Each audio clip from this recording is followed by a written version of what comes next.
la construction de l'espace économique nord-américain, États-Unis, Canada, Mexique, de l'ALENA à l'AOIMC de 1994 à 2018.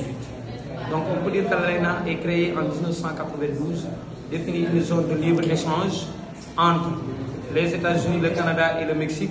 L'accord entre en vigueur en janvier 1994, ou bien on peut dire plus particulièrement ou précisément le 1er janvier 1994. Maintenant, en 2018, sous l'instigation de Donald Trump, l'ALENA devient l'AOIMC. L'ALENA est le premier accord d'ordre économico-financier qui implique deux pays développés, à savoir les États-Unis, le Canada et un pays émergent comme le Mexique. Quels sont les objectifs généraux de l'ALENA?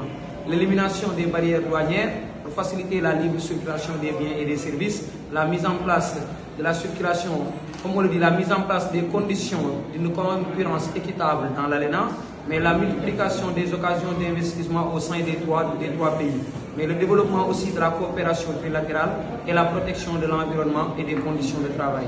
Quels sont les objectifs spécifiques des pays de l'ALENA?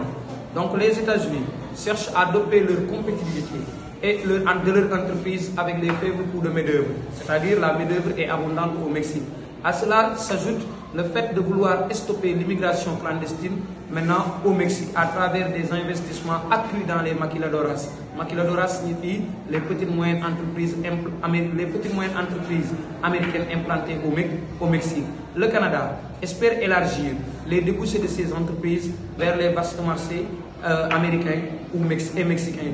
Le Mexique cherche à capter les investissements canadiens et états-uniens et à avoir accès beaucoup plus facile sur ces marchés. Avant l'ALENA, le Mexique était un pays pauvre, mais aujourd'hui, le Mexique fait partie des pays émergents. Quel est le bilan de l'ALENA? On a les succès. La mise en place de l'ALENA a entraîné une explosion des échanges entre les trois pays. Son bilan régional est globalement positif, comme on peut avoir l'augmentation des échanges. Le PIB en hausse, parce qu'actuellement l'ALENA représente plus de 25% du PIB mondial. Un IDE qui est élevé, IDE signifie l'investissement direct à l'étranger. On peut dire que aussi l'ALENA est le premier pôle de création de richesses. L'ALENA a un important marché de consommation, environ de 500 millions d'habitants, avec un pouvoir d'achat qui est élevé. Quels sont ses passifs? L'ALENA est aussi à l'origine de nombreux problèmes dans les trois pays. Les pertes d'emplois aux États-Unis.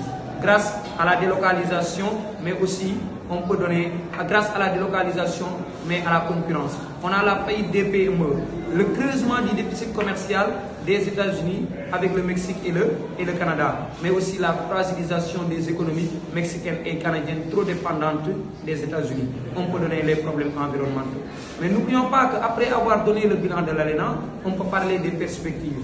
Maintenant, l'ex-président américain, connu sous le nom de Donald Trump, installé au pouvoir depuis janvier 2017, a qualifié de l'ALENA comme un désastre, c'est-à-dire le pire accord commercial de l'histoire américaine. Pourquoi? Parce que pour lui, il a mis l'accent sur les désavantages dont sont victimes les Américains. Perte d'emploi comme délocalisation au Mexique, mais aussi déficit commercial comme le rapport entre les États-Unis et le Canada. Et devant les menaces américaines de se retirer de l'ALENA, si leurs préoccupations ne sont pas prises en compte, le Canada et le Mexique ont accepté l'ouverture des négociations.